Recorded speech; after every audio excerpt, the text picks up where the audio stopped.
तो नमस्कार साथियों, स्वागत है आप सभी का मेरे चैनल लोहियास कॉम्पिटिटिव कॉर्नर पे। मैं हूं संजू लोहिया और आप हैं मेरे साथ क्लास 10th के चैप्टर नंबर 2 अम्ल क्षारक एवं लवण पर चर्चा करने के लिए। ठीक है? तो अम्ल क्षारक एवं लवण होता क्या है? सबसे पहले हमें ये पता होना चाहिए। अम्ल आपने सुना होगा घर पे या देखा भी होगा या आपको पता होगा इतना कि अम्ल क्या होता है। अम्ल कुछ खट्टे पदार्थ होते हैं और क्षारक क्या होता है? कसैले या कड़वे स्वाद के पदार्थ होते हैं। ठीक है? लेकिन अम्ल और क्षारक एक्चुअल में इनके गुण होते क्या हैं, वो मैं बताता हूँ आपको। अम्ल क्या होते हैं? अम्ल वे पदार्थ होते हैं जो नीले लिटमस पेपर को लाल बना देते हैं, ठीक है? और क्षारक क्या होते हैं? वे पदार्थ जो लाल लिटमस पेपर को नीला रंग दे देते हैं या नीला बना देते हैं, ठीक है? ये होते हैं अम्ल के गुण। और दूसरे, ये क्या होते हैं? अम्ल होते हैं स्वाद में खट्टे, क्षारक होते हैं स्वाद में कड़वे या कसैले, ठीक है? और लिटमस पेपर पर इनका प्रभाव तो आपको बता चुका हूँ मैं। वो क्या होता है कि अम्ल क्या करते हैं? नीले लिटमस पेपर को लाल बना देते हैं, ठीक है? और क्षारक क्या करते हैं? लाल लिटमस पेपर को नीला रंग प्रदान करते हैं या नीले रंग में बदल देते हैं, ठीक है? अब बात आती है लवण की। लवण क्या होता है? ठीक है? अम्ल और क्षारक आपको पता चल गए। अम्ल और क्षारक जब आपको पता चल गया तो लवण भी आपको ज़रूर पता चल जाएगा। तो मैं बताता हूँ आपको लवण होता क्या है? तो लवण क्या होता है? जब अम्ल और क्षारक की आपस में अभिक्रिया कराई जाती है ना, तो जल के अलावा जो एक अन्य पदार्थ उत्पाद के रूप में हमें प्राप्त होता है, वही क्या कहलाता है? लवण, ठीक है? देखो, हमने अम्ल और क्षारक की अभिक्रिया कराई, तो उत्पाद क्या मिला हमें? लवण और जल। मतलब जल को छोड़ के जो अन्य हमें पदार्थ मिला, वह है लवण। जैसे हम एक एग्जांपल ले सकते हैं। अम्ल मान लो हमारे पास है HCl, ठीक है? और क्षारक है हमारे पास NaOH, ठीक है ना? तो यहाँ पे हमें कैसे प्राप्त होगा लवण?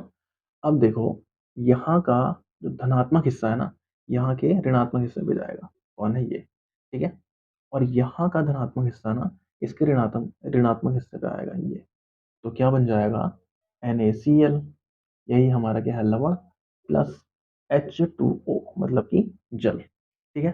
अब ये देखो कि यहाँ पे सब संतुलित है, तो मुझे दिख रहा है कि दो एच है, यहाँ भी दो एच है, यहाँ एक ऑक्सीजन है, यहाँ भी एक ऑक्सीजन है। बाकी Cl और Na भी एक है, यहाँ पर भी Cl और Na एक है, तो समीकरण भी संतुलित है। इस प्रकार से हम समझ सकते हैं कि जब कोई अम्ल क्षारक से अभिक्रिया करता है, तो वो लवण तथा जल प्रदान करता है। और ये अभिक्रिया कहलाती है ना आपकी उदासीनीकरण अभिक्रिया। ये मोस्ट इंपोर्टेंट है आपके एग्जाम के पॉइंट ऑफ व्यू से, ये आपको जरूर ध्यान रखनी है। उदासीनीकरण अभिक्रिया क्या होती है? जब अम्ल और क्षारक आपस में अभिक्रिया करते हैं, तो लवण तथा जल प्रदान करते हैं। यह अभिक्रिया कहलाती है हमारी उदासीनीकरण अभिक्रिया, ठीक है? तो लवण की परिभाषा आपको पता चल गई है कि जब अम्ल और क्षारक आपस में अभिक्रिया करते हैं, तो जल के अलावा बनने वाला जो अन्य पदार्थ होता है, वो क्या कहलाता है? हमारा लवण, ठीक है? आप दूसरे रूप में ऐसे समझ सकते हैं कि जब कोई धातु अम्ल से अभिक्रिया करती है, तो हमें लवण प्राप्त होता है, ठीक है? लवण तथा हाइड्रोजन गैस। ठीक, वो कैसे? अब हम देखते हैं कैसे। मान लिया हमारे पास है सोडियम ही है, मान लिया सोडियम प्लस HCl। तो सोडियम ने HCl से क्रिया की, तो क्या बना? NaCl, ठीक है? लेकिन H2 भी गैस साथ में निकलेगी, ठीक हो गया? और यहाँ पे कितने सोडियम है? यहाँ पे एक सोडियम है, तो यहाँ पे भी एक है, यहाँ पे एक Cl है, यहाँ पे भी एक, लेकिन यहाँ हाइड्रोजन दो है। यहाँ पर दो करने के लिए क्या करना पड़ेगा? दो से मल्टीप्लाई कर देते हैं, ठीक है? तो यहाँ हाइड्रोजन हो गया दो, लेकिन Cl भी तो दो हो गए, तो यहाँ दो बढ़ा देते हैं। लेकिन Na भी दो हो गए, तो यहाँ पे भी दो बढ़ा देते हैं। तो समीकरण भी संतुलित हो गए और हमें पता भी चल गया कि जब धातु अम्ल से क्रिया करता है, तो क्या बनाता है? लवण, ठीक है? अब लवण की परिभाषा आपने जाननी है या आपको परिभाषित करनी है, तो आप इस प्रकार से परिभाषित कर सकते हैं कि जब धातु अम्ल से अभिक्रिया करता है, तो हाइड्रोजन गैस के अलावा बनने वाला पदार्थ क्या कहलाता है? लवण, ठीक है ना? और उदासीनीकरण भी अभिक्रिया आपको पता चल चुकी है। अब आते हैं हम इस पे अगले टॉपिक पे, जो क्या है हमारा। अच्छा, मैं यार एक बात आपको बता दूं, यहाँ पर लिटमस क्या है? लिटमस क्या है? आपका एक सूचक है। सूचक बोले तो सूचक का मतलब क्या होता है? सूचक का मतलब ये होता है जो हमें किसी जानकारी के बारे में सूचित करे, ठीक है? किसी जानकारी, जैसे अब यहाँ पे किस चीज की जानकारी दे रहा है लिटमस हमें? अम्ल और क्षारक की। कौन सा पदार्थ अम्ल है, कौन सा पदार्थ क्षारक क्षारक है, ठीक है? तो अब हम लिटमस को कैसे परिभाषित कर सकते हैं? लिटमस क्या है? एक प्राकृतिक सूचक है जिससे हमें अम्ल और क्षारक की पहचान होती है, ठीक है? ऐसे ही बहुत सारे प्राकृतिक सूचक होते हैं, जैसे हल्दी होता है, ठीक है? हल्दी अगर अम्ल के साथ अभिक्रिया करती है तो रेड कलर दे देती है, अगर वो क्षारक के साथ अभिक्रिया करेगी तो येलो कलर देगी, ठीक है? ये आपको पता होना चाहिए। और कुछ होते हैं हमारे गंधीय सूचक। गंधीय सूचक क्या होते हैं? गंधीय सूचक ऐसे पदार्थ होते हैं जिनकी गंध अम्ल या क्षार की माध्यम में परिवर्तित हो जाती है, उन्हें हम गंधीय सूचक कहते हैं। अब सूचक का मतलब मैंने आपको बताया था, जो किसी चीज के बारे में, किसी पदार्थ के बारे में हमें सूचित करे। मतलब कि गंधीय सूचक, उसकी गंध से हमें पता चलेगा क्यों, किस प्रकृति का पदार्थ है। ठीक है, जैसे प्याज, प्याज किस प्रकृति का पदार्थ है? प्याज, आपने कभी घर पे देखा होगा प्याज को, अगर वो सड़ जाता है तो उससे एक गंध आने लगती है जो कि अम्लीय प्रकृति की होती है। तो यहाँ से हमें पता चलता है कि प्याज क्या है, अम्लीय प्रकृति का है, और वो एक क्या है, गंधी सूचक है। ठीक है, तो ठीक है, मुझे लगता है आपको इतनी चीजें समझ आ गई है। अब चलते हैं हम अगले टॉपिक पे। अगर आप इसे नोट करना चाहते हैं तो नोट कर लीजिए, मैं इसे रफ कर देता हूँ। तो ठीक है, अब हम आते हैं धात्विक ऑक्साइड और अधात्विक ऑक्साइड पे। ठीक है, तो धात्विक ऑक्साइड क्या होते हैं और अधात्विक ऑक्साइड क्या होते हैं? धात्विक ऑक्साइड नाम से ही पता चल रहा है, जो धातु के ऑक्साइड होंगे। अधात्विक ऑक्साइड ये भी नाम से पता चल रहा है, जो अधातु के ऑक्साइड होंगे। ठीक है, ठीक है, हम जानते हैं धात्विक ऑक्साइड किस प्रकृति के होते हैं। तो देखते हैं भाई, धात्विक ऑक्साइड किस प्रकृति के होते हैं। ठीक है ना, तो धात्विक ऑक्साइड कभी भी ना, अगर अम्ल से क्रिया करेंगे तो ये देते हैं हमें क्या, लवण और जल। ठीक है, लवण प्लस जल। तो आपको यहाँ से क्या दिख रहा है, कुछ कुछ ये उदासीनीकरण अभिक्रिया की तरह चल रहा है कि वहां पे क्या होता था, वहां पे होता था ये क्षारक, जब क्षारक अम्ल से अभिक्रिया करता है तो लवण और जल प्राप्त होते थे हमें। तो मतलब कि यहाँ जो धात्विक ऑक्साइड है वो किसका काम कर रहा है, क्षारक का काम कर रहा है। मतलब कि धात्विक ऑक्साइड क्षार की प्रकृति का है। अगर धात्विक ऑक्साइड क्षार की प्रकृति का है तो हम इसे कहेंगे क्षारकीय ऑक्साइड। ठीक है, क्षारकीय ऑक्साइड। समझ आ रहा है ना आपको? अच्छा ठीक है, धात्विक ऑक्साइड की प्रकृति तो हमें पता लगी, वो कैसा होता है, क्षारकीय प्रकृति का होता है, और हम इसे कहते हैं क्षारकीय ऑक्साइड। ठीक है, अब हम चलते हैं अधात्विक ऑक्साइड पे। अधात्विक ऑक्साइड पे, तो अधात्विक ऑक्साइड नाम से ही पता चल रहा है जैसा कि अधातु के ऑक्साइड। ठीक है, अधातु जैसे कार्बन डाइऑक्साइड, कार्बन का oxide, carbon dioxide, carbon monoxide कह सकते हैं आप। ये क्या है, सब अधातु के ऑक्साइड है, जिसे हम कहते हैं अधात्विक ऑक्साइड। और अधात्विक ऑक्साइड किस प्रकृति के होते हैं, तो चलो जांच करते हैं हम। अगर अधात्विक ऑक्साइड क्षारकों से क्रिया करते हैं ना, ध्यान से समझना, क्षारकों से क्रिया करके ये बनाते हैं लवण और जल। ठीक है, अब देखो यहाँ पर भी कुछ कुछ उदासीनीकरण अभिक्रिया की तरह हमें नजर आ रहा है। वहां पे क्या होता था, जब अम्ल क्षारकों से अभिक्रिया करते थे तो बनाते थे लवण और जल। लेकिन यहाँ पे अधात्विक ऑक्साइड क्षारकों से अभिक्रिया करके क्या बना रहे हैं, लवण और जल। मतलब कि यहाँ अधात्विक ऑक्साइड किसका काम कर रहे हैं, अम्ल का। इसका मतलब है कि अधात्विक ऑक्साइड की प्रकृति क्या होगी, अम्लीय होगी। ठीक है ना, अगर इसकी प्रकृति अम्लीय है अधात्विक ऑक्साइड की, तो हम इसे कहेंगे अम्लीय ऑक्साइड। एग्जाम में पूछा जा सकता है कि क्षारकीय ऑक्साइड क्या होता है और अम्लीय ऑक्साइड क्या होता है। तो ध्यान रखना आप, क्षारकीय ऑक्साइड क्या होता है, धात्विक ऑक्साइड, और अम्लीय ऑक्साइड क्या होता है, अधात्विक ऑक्साइड। ठीक है ना, तो मुझे लगता है आपको इतना समझ आ गया है। तो अब हम चलते हैं अगले टॉपिक पर। अगला टॉपिक है कि ग्लूकोज या अल्कोहल के विलयन से विद्युत का चालन नहीं किया जा सकता, लेकिन अम्ल के विलयन से विद्युत का चालन किया जा सकता है। ठीक है ना, तो अम्ल का विलयन, अच्छा मैंने अम्ल में आपको एक चीज नहीं बताई कि अम्ल हमेशा जलीय विलयन में H प्लस आयन मुक्त करते हैं, और क्षारक हमेशा जलीय विलयन में OH माइनस आयन उत्पन्न करते हैं। ठीक है, अम्ल क्या करते हैं, H प्लस आयन उत्पन्न, और क्षारक क्या करते हैं, OH माइनस आयन उत्पन्न करते हैं। ठीक है, इतना समझ गए हैं आप? तो यहाँ से हमें एक क्वेश्चन मिल जाता है कि ग्लूकोज या अल्कोहल का जलीय विलयन विद्युत का चालन नहीं करता, लेकिन अम्ल का जलीय विलयन विद्युत का चालन करता है, वो क्यों? ठीक है, तो हम ये जान सकते हैं कि सबसे सबसे पहले हम ये जानते हैं, जो ग्लूकोज होता है ना, ग्लूकोज, ग्लूकोज और अल्कोहल, अल्कोहल, ये क्या करते हैं, जलीय विलयन में H प्लस आयन मुक्त नहीं करते। ठीक है, लेकिन जो अम्ल होता है, लेकिन जो अम्ल होता है वो जलीय विलयन में H प्लस आयन मुक्त करते हैं। तो जहां पर H प्लस आयन मुक्त होंगे वहीं क्या होगा, जरूरी नहीं कि H प्लस आयन, कोई भी जलीय विलयन है अगर उसमें किसी के भी आयन अगर मुक्त होते हैं, किसी भी पदार्थ के आयन या किसी भी लवण के आयन मुक्त होते हैं, तो वो जलीय विलयन क्या करेगा, विद्युत का चालन करेगा। लेकिन यहाँ तो ग्लूकोज और अल्कोहल क्या कर रहे हैं, आयनों को मुक्त ही नहीं कर रहे हैं, मतलब उस पर टूट ही नहीं रहे हैं जल में। लेकिन अम्ल क्या कर रहा है, अम्ल जलीय विलयन में H प्लस आयन मुक्त कर रहा है, जिस कारण की अम्ल वाला जलीय विलयन विद्युत का चालन करता है, लेकिन अल्कोहल या ग्लूकोज़ का जलीय विलयन विद्युत का चालन नहीं करता। ठीक है? तो मुझे लगता है आपको समझ आ गया है और इतना समझ चुका हूँ मैं कि आपको इसकी परिभाषा ज़्यादा बताने की ज़रूरत है नहीं, इसका आंसर लिखाने की ज़रूरत है नहीं, आप खुद लिख सकते हैं। ठीक है? तो अब हम चलते हैं अगले टॉपिक पे। अगर आपको इसमें से कुछ नोट करना है तो नोट कर सकते हैं, मैं इसे रफ कर देता हूँ।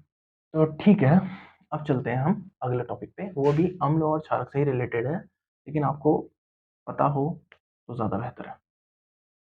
ठीक? तो हम आते हैं अगले टॉपिक पे। अच्छा, उदासीनीकरण अभिक्रिया का मैं एग्ज़ाम्पल दे चुका था। उदासीनीकरण अभिक्रिया आप समझ चुके हैं और अब बात आती है। अच्छा, एक क्वेश्चन आता है आपके एग्ज़ाम में बहुत ज़्यादा कि तांबे या पीतल के बर्तन में दही या खट्टे पदार्थ क्यों नहीं रखे जाते? ठीक है? तो क्यों नहीं रखे जाते, उसका एक कारण है ना रखने का कि जब भी तांबे या पीतल से खट्टे पदार्थ मतलब कि अम्ल अभिक्रिया करता है ना, कोई भी खट्टे पदार्थ या दही अभिक्रिया करती है, तो बनाती है विषैला पदार्थ। ठीक है ना? विषैले पदार्थ बनाती है, जो कि हमारे खाने योग्य नहीं है। इस कारण हम क्या करते हैं, तांबे या पीतल के बर्तनों में दही या खट्टे पदार्थ को नहीं रखते। ठीक है? तो मुझे लगता है कि ये इसका आंसर भी आपको मिल चुका है। अब चलते हैं हम अगले पॉइंट पे। अगला पॉइंट है कि जब भी हम अम्ल को तनुकृत करते हैं, तनुकृत मतलब कि सांद्र अम्ल को हम क्या कर रहे हैं, पतला कर रहे हैं या उसके गाढ़ेपन को कम कर रहे हैं हम, ठीक है? या उसमें जल की मात्रा मिलाई जा रही है, किसमें? अम्ल में, ठीक है? तो सबसे पहले हमें ये पता होना चाहिए कि अम्ल को तनुकृत करने का मतलब है क्या? अम्ल को तनुकृत करने का मतलब ये है कि अम्ल में हमें जल को मिश्रित करना है और उसको किस प्रकार मिश्रित करेंगे, वो मैं आपको बताता हूँ कि जब भी हमें अम्ल दिया जाता है, मान लिया इसमें अम्ल है, ठीक है? अम्ल है, तो ये इस बहुत ज़्यादा ऊष्मा एकत्रित किए हुए है, ठीक है? और ये मान लो जल है, जल, जल तो ऊष्मा एकत्रित किया हुआ है नहीं, ठीक? अब हम इसमें अगर कुछ चीज़ डालें, तो ये क्या होगा, बहुत ज़्यादा इसके अंदर हीट है, तो हीट के कारण क्या होगा, ये मिश्रण उछल के आएगा और यहाँ पे जो खड़ा व्यक्ति है, वो क्या हो सकता है, जल सकता है, ठीक है? लेकिन जल में तो ऊष्मा एकत्रित ही नहीं है, तो हम यहाँ से अम्ल की बूँदें डाल सकते हैं और इससे क्या करेंगे हम, धीरे-धीरे करके हिलाते रहेंगे, ठीक है? तो धीरे-धीरे हिलाने से जो ऊष्मा होगी वो संतुलित होती रहेगी, मतलब सभी कणों में मिश्रित होती रहेगी, अचानक से कुछ चीज़ उछल के नहीं आ सकती। तो यही कारण है कि हम अम्ल में जल की बूँदों को थोड़ा-थोड़ा करके नहीं मिलाते, बल्कि जल में अम्ल को थोड़ा-थोड़ा करके मिलाते हैं, ठीक है? मुझे लगता है कि आपको समझ आ गया होगा।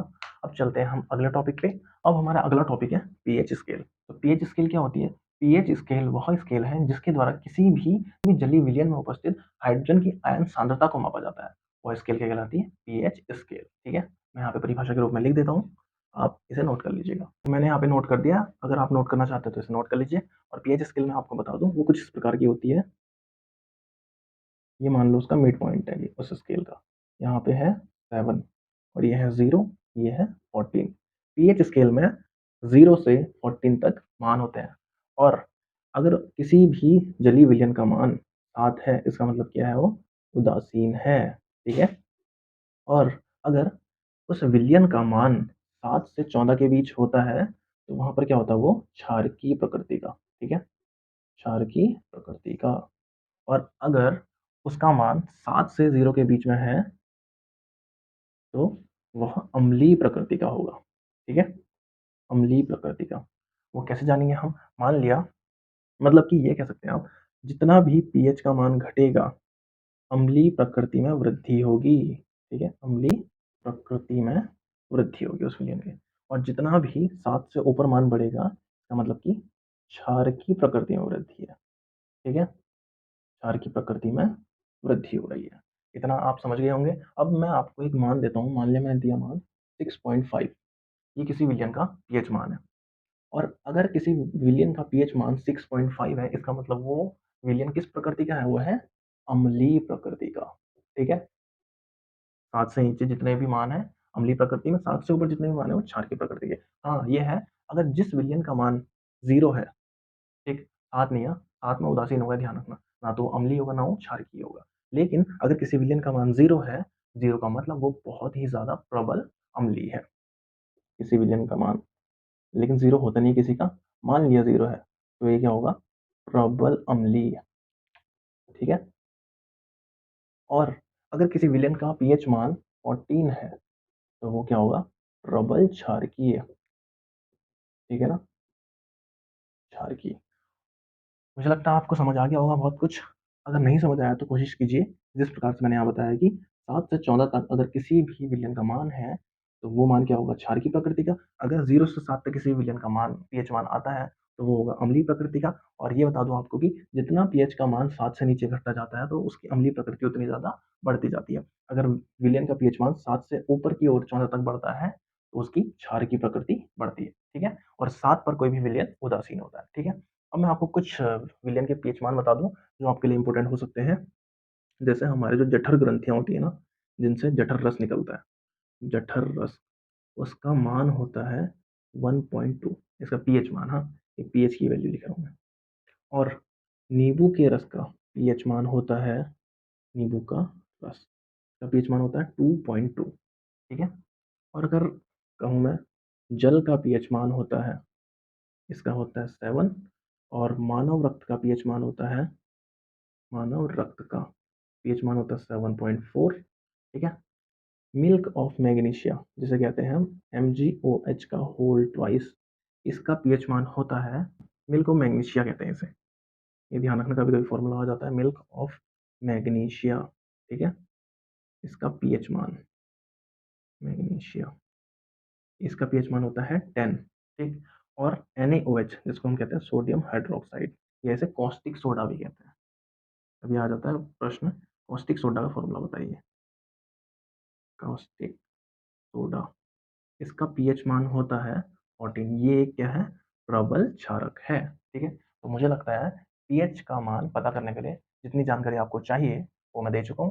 अगर आपको कुछ इसके अलावा कुछ और जानकारी प्राप्त करनी है, तो आप कमेंट बॉक्स में कमेंट कर सकते हैं, बाकी मैं आपको बता दूंगा जो आपको जानकारी चाहिए होगी, ठीक है? तो प्लीज़ इसे नोट कर लीजिए अगर आपको समझ आ गया है। हम चलते हैं नेक्स्ट टॉपिक।